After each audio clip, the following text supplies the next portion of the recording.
Loomaarst taskus. Saadet lemmikloomade tervisest toetab Tiina Toometi kliinik.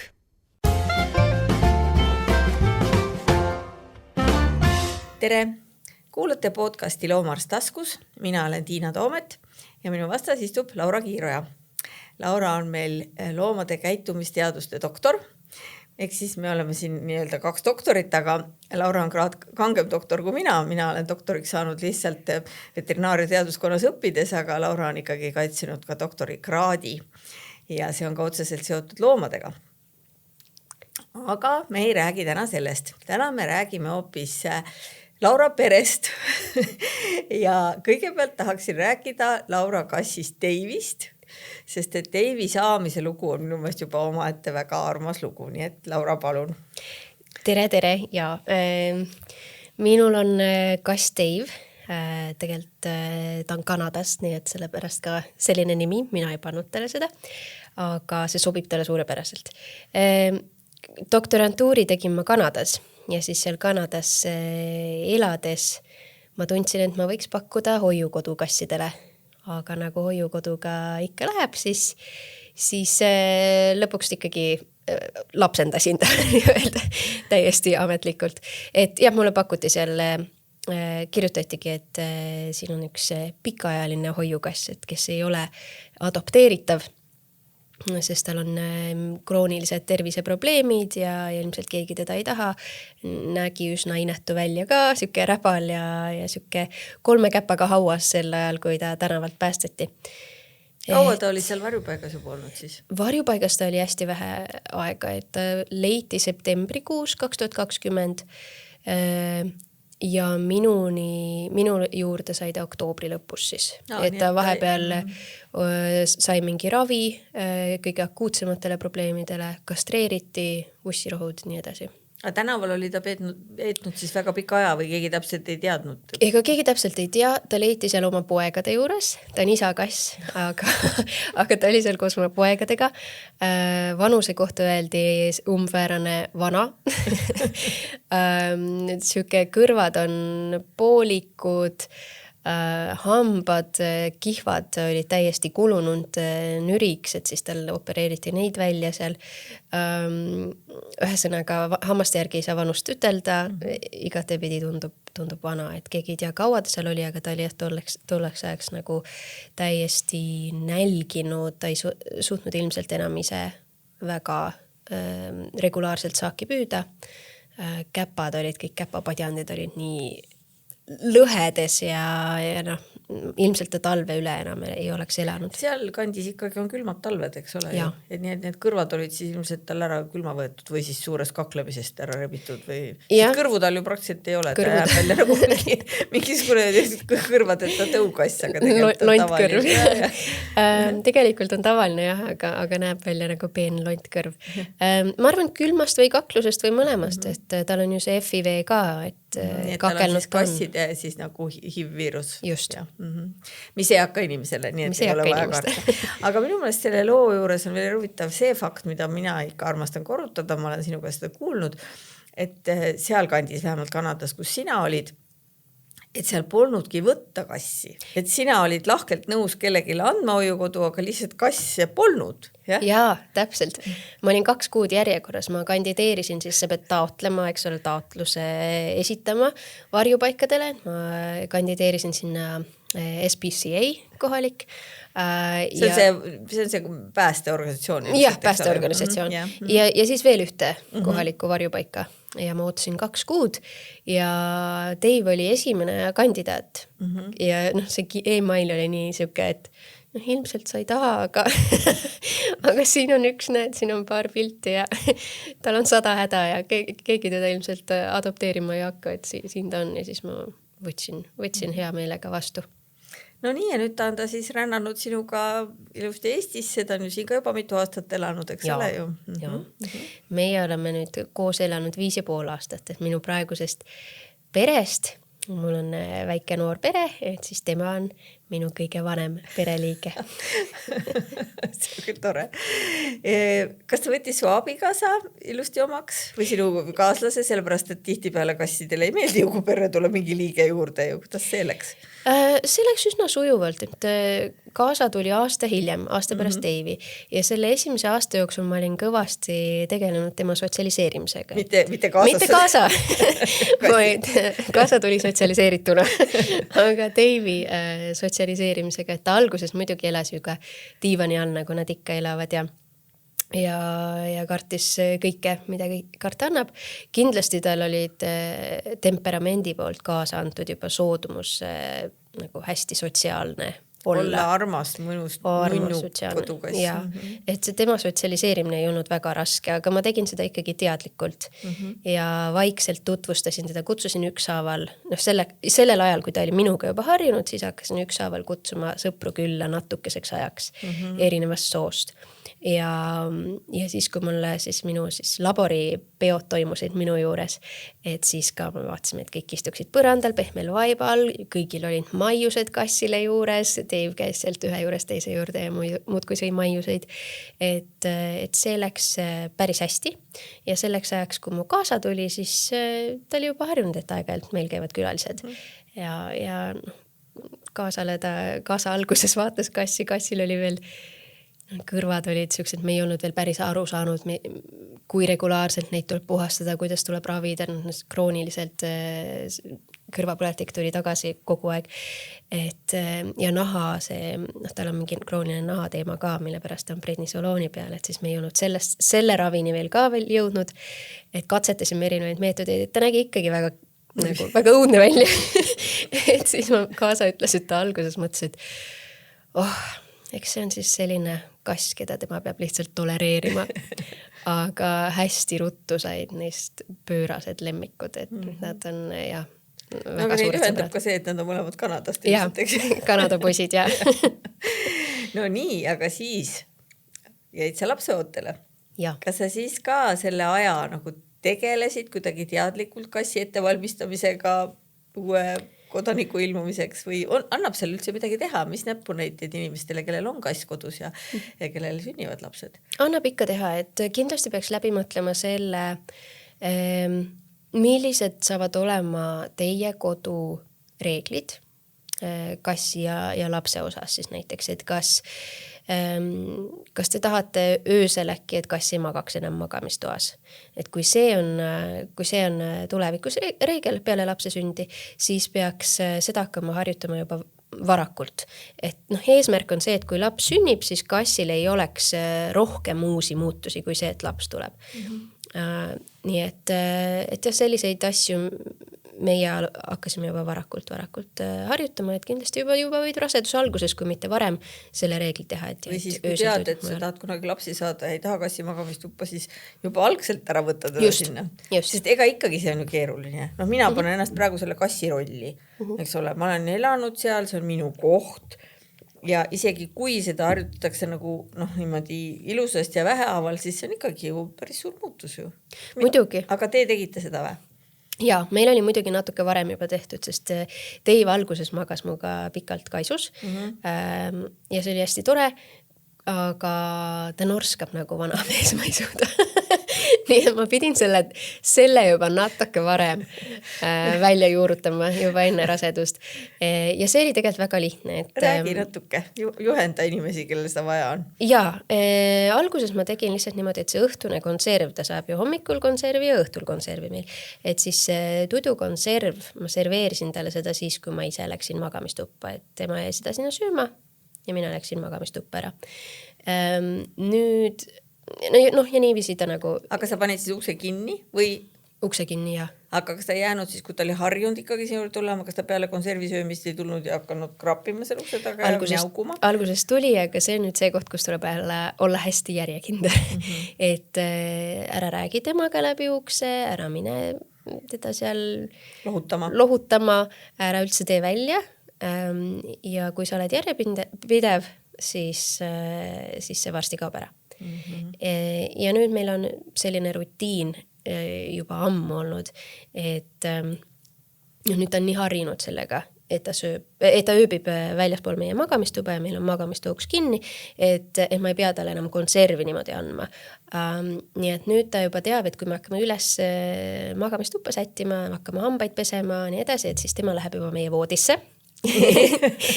Tema kaisutamise aeg tuleb siis ma panen, mingi hetk ma jõuan ise ka sinna voodisse, panen lapse magama, siis ühesõnaga, kui me oleme juba kõik ise niimoodi valmis, et me tahaks nüüd silmad kinni panna, siis viimasena me võtame kassi, paneme ta magamiste ukse taha, tal on seal pehme vaibake, anname talle sinna tudumaiuseid, nagu me ütleme, ehk siis lihtsalt kassimaius krõbinaid ja siis paneme vaikselt ukse kinni ja tema magab seal ukse taga siis vaiba peal ja ei kräunu ega kraabi uksi.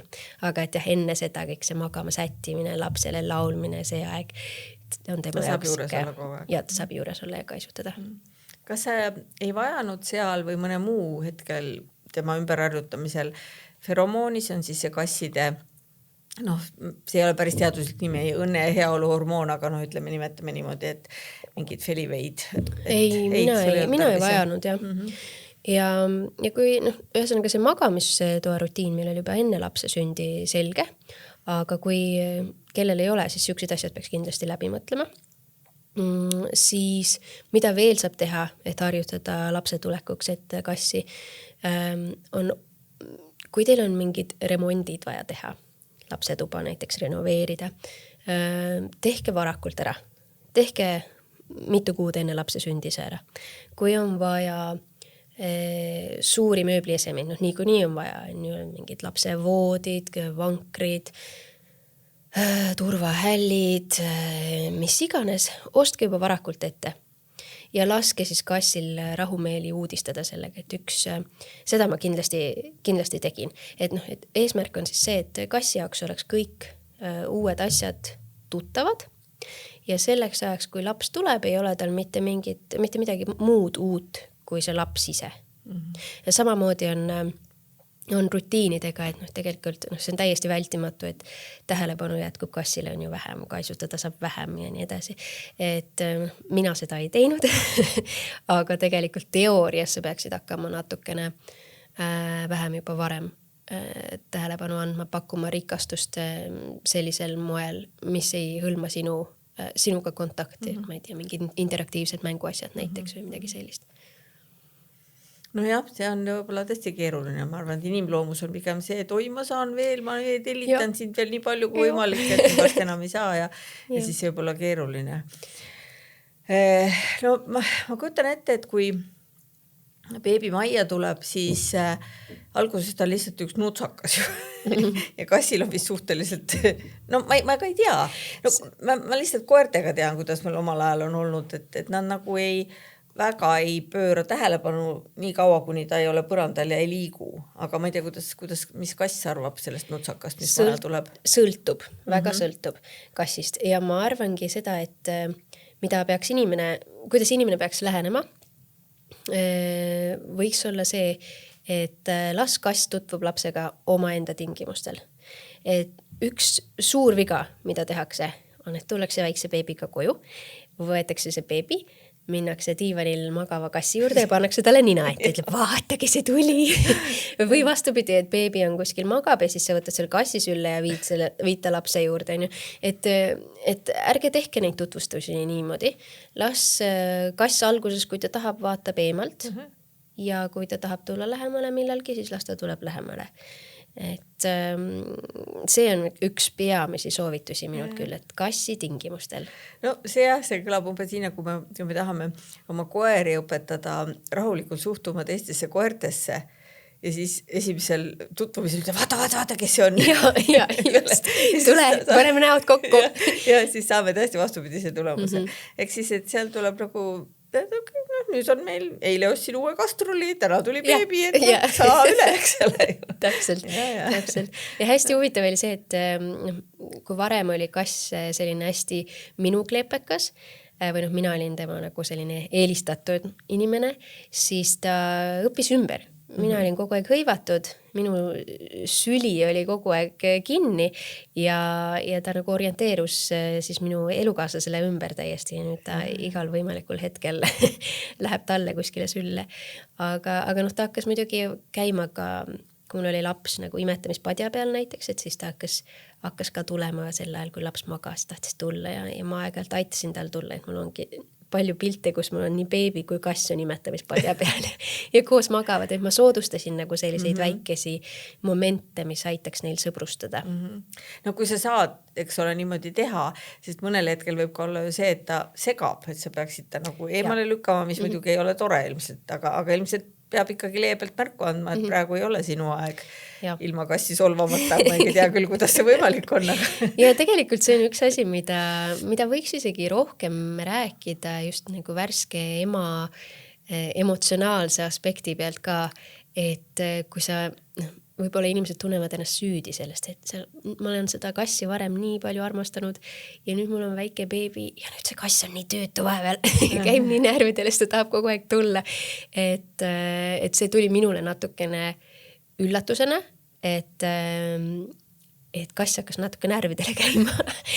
aga see läheb ära, see läheb üle, et lihtsalt proovi rahulik olla, mõtle sellele, et las ta siis tuleb ja kaisutame siis ja või kui on tõesti selline hetk, no et ei, sa ei saa praegu tulla, siis ja noh, Dave on ju hästi selline, et lükkad eemale, ta tuleb uuesti, et siis pidigi elukaaselt abi paluma, et kuule võta ta. Aga jah, et ma mäletan seda, et ma ei oodanud, et seda süütunnet ka, mis kaasneb, et siis mu enda armas Kiisu käib mulle praegu palju rohkem närvidele kui varem, aga õnneks see on siuke hästi algusasi. Mul tuleb sellega seoses meelde hoopis selline asi väga, väga kaugete aastate tagant. Mul on laste vahe on aasta 7 kuud ja mu vanem poeg hakkas hästi varakult rääkima, mis tähendab seda, et mulle tundus, et ta on juba arukas inimene. Tegelikult ilmselt ei saanud paljudest asjadest aru ja noh, ka kõik vanemad üritavad ju tähelepanu jagada ja et see beebi võtaks kõik ära, aga noh, on nagu on.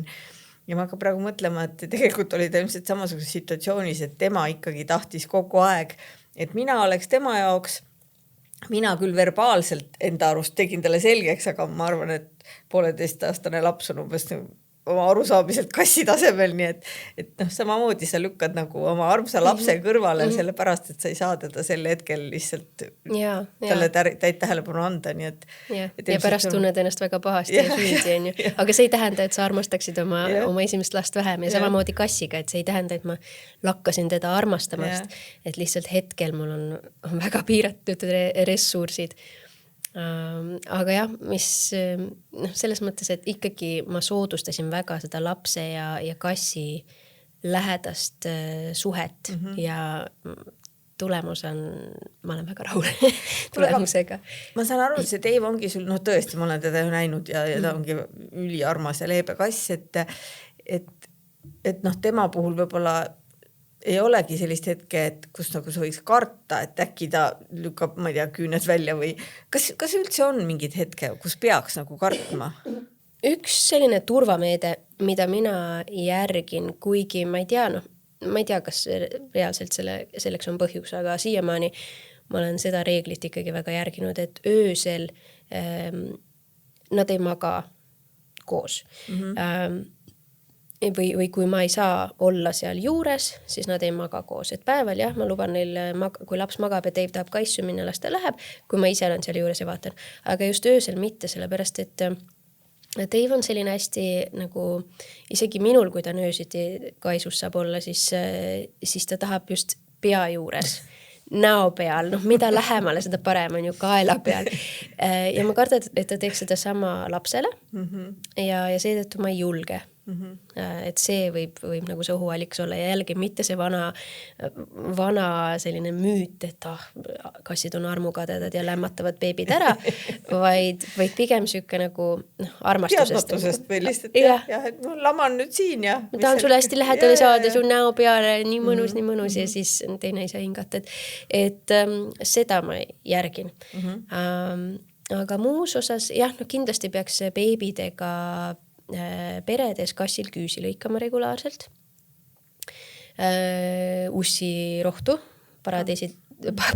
parasiiditõrjet andma. Aga ja noh, nüüd on ju selline periood, kus tegelikult kass on see, kes rohkem haiget saab ja kes ohus on, et siis ma pean teda seal kogu aeg päästma ja üks selline esimese maailma probleem, mis kaasneb kassi ja lapse hästi lähedase suhtega, ongi see, et kass läheb talle kogu aeg külje alla ja laps on ju haarab oma sellesse raudse lapse haardega, surub ta maha kogemata on ju või see on see, kuidas ta võtab, et kass laseb seda teha. Ja mina pean siis kogu aeg teda päästma minema ja kui ma võtan ta sealt ära, siis ta läheb jälle lapse juurde tagasi. Aga igal juhul see on palju parem variant kui see, kui sa oled kassi täiesti ära hirmutanud lapse suhtes, ta pissib lapse asjadele või on agressiivne lapse vastu, et ma igal juhul võtaks need nii-öelda esimese maailma probleemid selle nimel. Aga millal su laps avastas, et see, ma ei teagi üldse, mida ta on üldse avastanud, et kas ta peab teda üheks oma nendest mänguasjadest, mida tal põrandal on, või ta ikkagi kuidagi, kuidas sa näed nagu tema sellist, kas tal on selline käitumine kuidagi muutunud, et kuidas ta kassi näeb või kuidas sulle tundub, et tema suhe sellesse kassisse on? Ta kindlasti tunneb ära Davey, et ta näeb, kui Davey tuleb, kohe naeratab ja kohe niimoodi hakkab katsuma ja haarama, et ta kindlasti saab aru, et see ei ole mitte mänguasi, vaid see on tema sõber Dave. Et jah, hästi tore vaadata, et meil on hommikuti ka hommikul, et kui ärkame, siis teeme ukse lahti, kass tuleb kohe kaissu ja siis nad seal kallistavad ja suhtlevad või kallistavad, kass hõõrub enda pead siis vastu Davey. Seda ma nägin, kuidas see kass läks ja üritas oma pead vastu laste hõõruda, see oli lihtsalt uskumatult armas ja naljakas. Ja. Aga see on, eks ole, see kasside komme nagu esemeid või inimesi enda omaks teha. On ju, eks ju? Jah, neil on need lõhnanäärmed seal peas erinevates kohtades ja siis nad jagavad oma lõhna. Põhimõtteliselt, et sa oled minu oma. Jah, et õõru on hästi palju seda lõhna seal jooni külge ja siis Laura ei anna teda kunagi ära. Ja et siis me oleme üks pere, et see ei ole mitte nagu selles mõttes, sa oled minu oma, et nüüd, see ei ole possessiivne, aga see, et me oleme nüüd kõik üks pere, me lõhname nüüd kõik ühtemoodi. Et seda ta teeb kogu aeg. Ja see on kassi tervituskäitumine on ju ka üldse selline nagu hästi sõbralik käitumine, see pea vastu hõõrumine. Sa annad ju ka praegu konsultatsioone, nii koera kui kassi omanikele igasuguste käitumisprobleemide puhul. Kas sul on olnud mõni juhtum, kus on sellises olukorras ka nõu küsitud, et kus peresse on laps tulnud? Jaa, ikka on. Aga on seal midagi välja tuua, mis on olnud see probleem või mille vastu inimesed on eksinud ja kuidas sa oled saanud nende käitumist korrigeerida? Jaa, hästi tüüpilised sellised eksiteele minekud on minu meelest need, kui põhimõtteliselt hakatakse kassi eemale peletama kõigest, mis puudutab last, et lapse asjadest, lapsest endast ja siis need nagu lähenemised on enamasti sellised, et veebritsiga vankrist eemale ja veebritsiga lapse voodist eemale, mähkimislaualt eemale, lapse mängumatilt eemale, fooliumit pannakse, ma ei tea, vankri peale või kassidele ei meeldi on ju foolium või mähkimislauale, et selline nagu tohutu hirmutamine ja hurjutamine käib, millest on hästi kahju, sellepärast et see teeb kassi elu, mis on niigi juba muutunud seoses lapse tulekuga ja on seda stressi nagu kõvasti lisandunud, teeb veel stressi rohkemaks ja ta hakkab kõiki neid negatiivseid stiimuleid kogemusi seostama ju lapsega, et kõik, mis lõhnab lapse asjade järgi ja mis tulid, mida laps kasutab, on ju, mis tulid lapse tulekuga, et kõik need toovad talle mingisuguseid halbu astinguid kaasa. Ja see liikud lihtsalt ära lapse ja kassi suhte. Plus see stress võib päädida siis stressi käitumisega kassil, et ta hakkab nendele esemetele pissima või üldse väljapoole liivakasti pissima näiteks või ka agressiivsusega lapse vastu, et ei ole vaja. Ja lõpuks terviseprobleemidega ka, sest stressist saavad nad ju ka terviseprobleeme, eks ole? Just.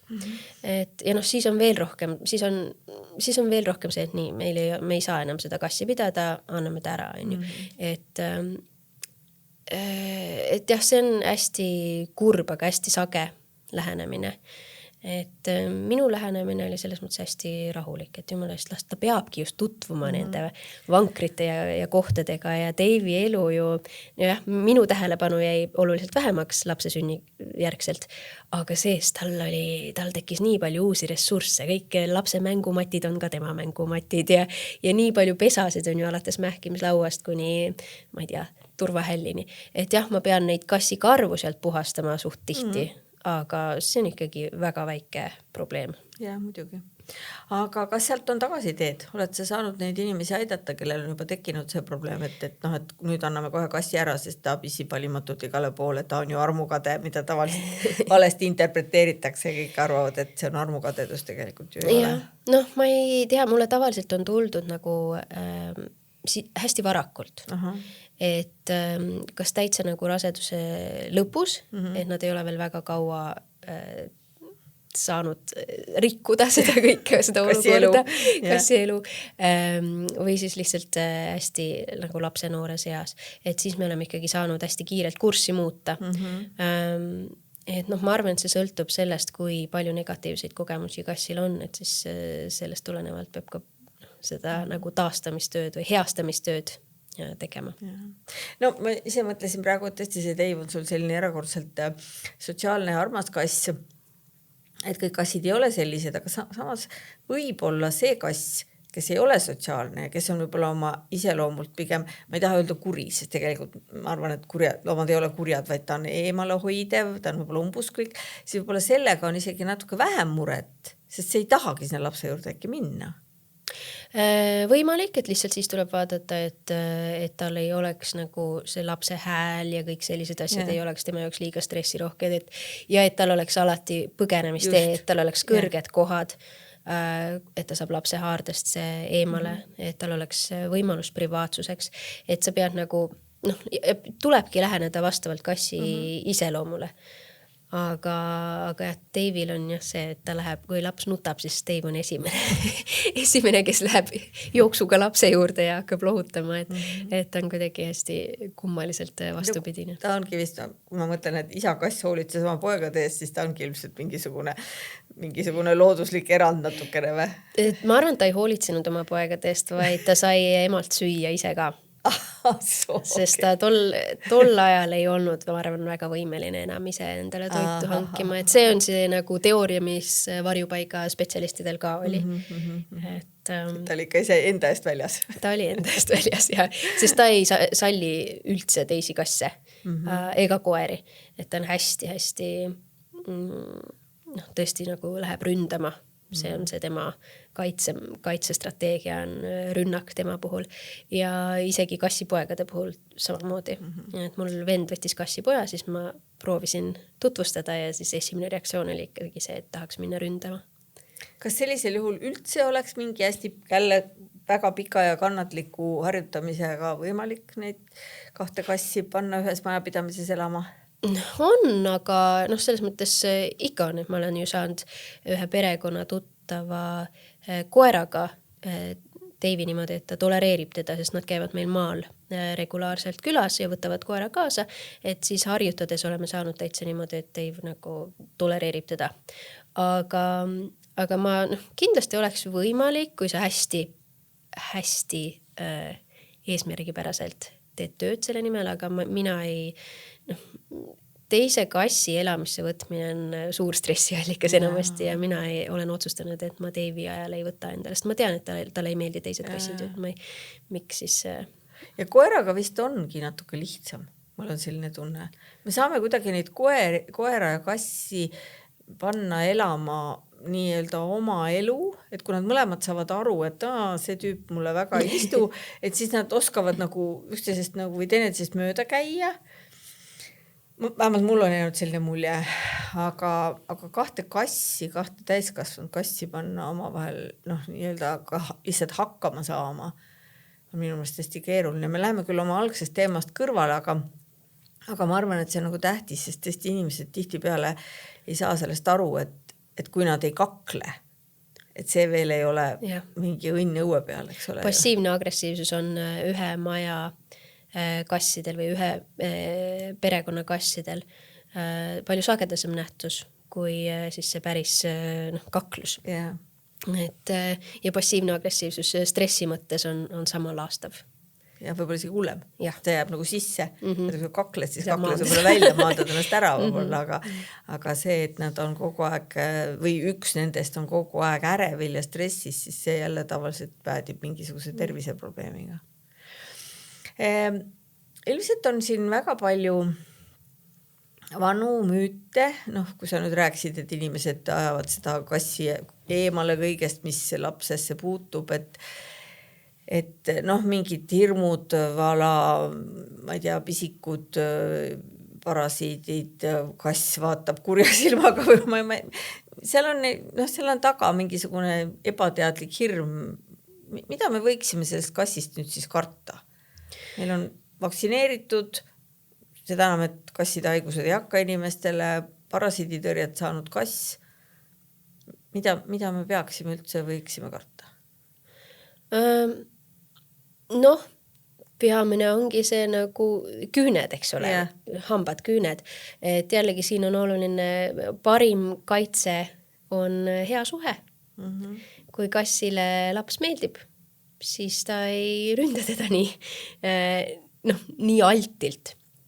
Et võib-olla vahel enesekaitseks, kui on mingisugune tõesti laps teeb kuidagi haiget, on ju, et siis paneb käpaga tou, aga võrreldes kassidega, kellel on halb suhe, on ju, kes võib-olla ründaks kohe esimesed ja laps tuleb minu poole ja ma kohe lähen ja hüppan, on ju. Et siis ikkagi hea suhe tasub investeerimist, et tasub sellele pühendada ja selle eesmärgiks võtta, sest see on parim kaitse. Siis nagu ma enne mainisin, küünte lõikamine, regulaarne küünte lõikamine, et nad ei oleks nii teravad. Ega seal muud ei olegi, et mida minu meelest inimesed õudselt kardavad, ongi just see, et ma ei tea, kas ei ole steriilne. Et üks asi on kindlasti toksoplasmoos, millega hästi palju rasedaid just juba, raseduse algusest on ju hirmutatakse, et ei tohi liivakasti puhastada rasedad naised ja nii edasi, et hoidke üldse kassist eemale, ärge puutuge oma kassi ja nii edasi. Et see hirm jääb emadele väikese beebi puhul samamoodi. Aga siin on just see, mida ma tahaks rõhutada või sina ütlesid mulle, sina leidsid mulle need uudised või teadustööd, et see ikkagi risk toksoplasmoosi nakatuda läbi kassi on väga väike. Et saad kaitsta last sellega, et sa ei lase teda liivakasti kakat näppima ja koristad liivakasti regulaarselt. Mis on ju elementaarne. Ja tõesti, kui rasedana nagu hirmsasti karta, siis hoida, niikuinii me peame igasuguse hügieniriigiltest kinni pidama, kui me koristame seda kasti, aga võib-olla siis veel natuke kangemaks keerata, aga seda toksoplasmat tõesti kass eritab väga lühikese perioodi jooksul, kui ta on üldse toksoplasma haige, sest ega seda ka ei ole nii lihtne saada, see peab olema mingi vabalt liikuv kass, kes on hiiri söönud või me oleme teda toitnud siis mingisuguse, ma ei tea, toore lihaga näiteks, eks ju. Aga üldiselt suur hulk toksoplasmoosi, mida inimesed saavad minusugused toorest loomaliha süües. Et võib-olla toortoidul ei tasuks kassi hoida, kui ta elab beebiga ühes majapidamises. Seda ma ei tahaks juba sellepärast, et siis mul tulevad igasugused muud koledad haigused pähe, nagu mingid salmonelloosid ja muud asjad. Et kui me ikkagi anname toorest kanaliha kassile ja siis ta niimoodi on beebiga ikkagi väga tihedas nagu kontaktis, et siis võib juhtuda nii, et see kass ei ole ise üldse haige, sest nad taluvad seda salmonella pisikut palju paremini kui inimesed, aga tegelikult võib ta seda eritada, nii et jah, toortoitu ma küll sel hetkel küll ei tahaks anda kassile. Aga üks asi ma kohe vaatasin välja meie tänaseks vestluseks, et kui inimesed hirmsasti kardavad neid ma ei tea, kass oma mustade käppadega ja karvaga ja mis iganes on ju, et on lapse asjade peal, et inimesed õudselt neid pisikuid kardavad, aga tegelikult teadusuuringud just näitavad, et neil on väga suur boonus beebile. Lapse immuunsüsteemi arengule. Et see lemmikloomadega koos kasvanud imikutel pidi olema palju rikkalikum soolte mikroobide mitmekesisus, mis siis aitab kaasa parema immuunsüsteemi arenemisele, üldisele paremale tervisele. Ja ma hakkan siin kohe ette lugema, mis ma leidsin.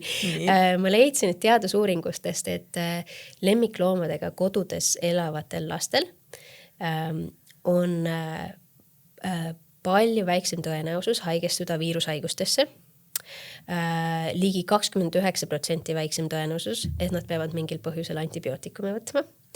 Ja huvitavam kombel ka 44% väiksem tõenäosus saada kõrvapõletik. See on küll põnev. ja muidugi siis, mis on juba natuke rohkem teada, on see tõsiasi, et kui lapsel on esimese eluaasta jooksul olnud kõrval kass, siis tal on palju väiksem tõenäosus, et tal tekivad allergiad ja ka astma. Aga see efekt pidi olema just esimese eluaasta jooksul, et hiljem see nagu nii tugevalt ei tule esile. Ja hingamisteede haigusi on ka vähem sellistel lastel, kellel on lemmikloomad. Ja siis, kuna see soolte mikrofloora on palju rikkalikum, siis on lemmikloomadega kasvanud lastel hilisemas eas väiksem ülekaalurisk. See on väga tore. Aga see jah, et ei ole mõtet meil ei lapsi ega ka oma lemmikloomi hoida kohutavate steriilsetes oludes. Et see on selline talupojatarkus, mis kus juures tugevam efekt, positiivsem efekt immuunsusele on nendel lastel, kelle lemmikloomad on siis õues käivad, kas siis õues käivad kassid või koerad. Et toakassidel, kuna neil ei ole nii palju on ju neid baktereid käpal, siis nad ei too seda efekti, aga nii tugevalt. Siis ma olen kõik õigel teel, kui ma oma laste puhul ütlesin ka, et natukene põrandat lakkuda ei tee kellegi paha. Ja siis muidugi ma tahaks esile tuua neid emotsionaalse ja sotsiaalse arengu boonuseid, et ka teadusuuringud näitavad, et lemmikloomade rahustav kohalolu mõjub hästi beebi emotsionaalsele arengule. See muidugi sõltub on ju lemmikloomast, et kui sul ongi agressiivne kass või kass, kes ei ole üldse läheduses või koer, kes haugub kogu aeg on ju, siis seda efekti ilmselgelt ei ole. Aga oma last ja Deivi vaadates ma olen küll mõelnud vahele, et see võib olla hästi selline maandav ja rahustav niimoodi väikse beebina magada, kui sul on kõrval külje all niimoodi täitsa vastas üks nurruv kass, hästi rahulik, soe, nurruv kass, tõeliselt mõnus. Et see pidi olema siuke stressi maandav ja emotsionaalsel arengule. Muidugi, kui ta täiskasvanutele stressi maandab, miks ta peaks lastel maandama, eks ole. Ja viimaks siis, mis ei ole sugugi vähem oluline, on see, et lemmikloomadega lapsed peavad õppima hästi varakult juba hellalt kohtlema loomi. Ja see pidi aitama kaasa empaatia arengule, emotsionaalse intelligentsuse arengule ja sotsiaalsele arengule. Õpivad teistega arvestama. Ja. Eks ole. Mina soodustan küll seda. Ärge andke oma kasse ära lihtsalt sellepärast, et laps tuli. Ja ühte pereliiget ära anda, seepärast, et tuli teine pereliige. Ja, ma just nägin hiljuti sellist uudist ja siis mul sellepärast on kuidagi hästi värskelt meeles. See on tõesti kurb, et pigem siis ärge võtke omale looma, noored inimesed, kellel on pere loomise plaan ja kes ei ole endas kindlad, siis ärge siis valmistage pettumust sellele loomale, eks ole ju, siis võib ju hiljem selle looma kunagi võtta. Aga kui ta juba olemas on, et siis tema äraandmine, see ei ole tõesti ilus tegu. Ja, mulle just jäi selles uudises silma, et ma saan sellest perest aru, et meil ei ole lihtsalt praegu aega kasside eest enam hoolitseda ja kassitee, et see on mitu kassi. Seal oli mitu kassi ja pole aega nende eest hoolitseda, tahaks, et neil oleks hea elu ja meil ei ole selleks nendele nagu praegu aega seda pakkuda. Me ei taha, et nad oleks lapsega ühes toas ja et tahame ära anda, aga siis ma just mõtlesingi, et see on ju ajutine see nagu nii värske lapsevanem, see on ajutine ja sa ei saa oma eelmisi, ma ei taha võrdsustada, et lemmikloomad on lapsed, aga ta on su pereliik, et nad ei ole ju mõeldud olema su pereliikmed ainult sel ajal, kui sul on hästi mugav ja elu on kerge. Et nad pereliikmed jäävad ka siis, kui sul on võib-olla ebamugav nende eest hoolitseda, aga et lihtsalt see oli nii õnnetu, nad ei ole nagu mööbliese, mida saad Facebook Marketplace'is maha müüa. Ja meil kahjuks ei ole ka sellist olukorda, nagu oli seal Kanadas, et on pikk järjekord, et kohe on inimesed ukse taga, kes võtavad need kõpsti need kassid endale. Sest praegu on kaalukausil nagu see, et nad on oma kodus, aga nende jaoks oli piisavalt aega. Aga nüüd see järgmine koht, kuhu nad lähevad, võib-olla seal pole kumbagi.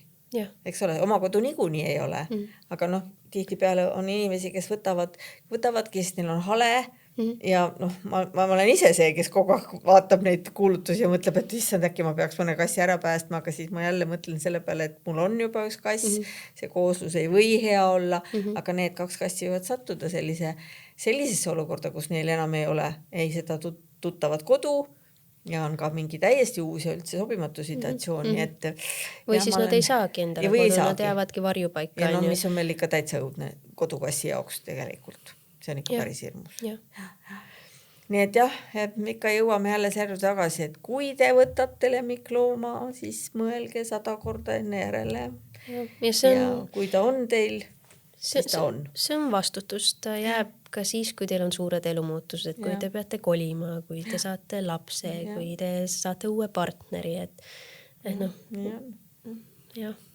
No igatahes, mina tegin kontrollreidi teie juurde, vaatasin, kuidas Dave ja Leon omavahel läbi saavad ja see oli imearmas. Räägin tõtt. Ja nii, et tõesti on võimalik ja natukene panustada ja kõigil on toredam ja lõbusam elu. Nii et aitäh, Laura, sa pead oma pere juurde nüüd tagasi minema. Pean küll, jah.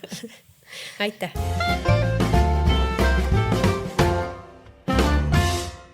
Loomaarst taskus. Saadet lemmikloomade tervisest toetab Tiina Toometi kliinik.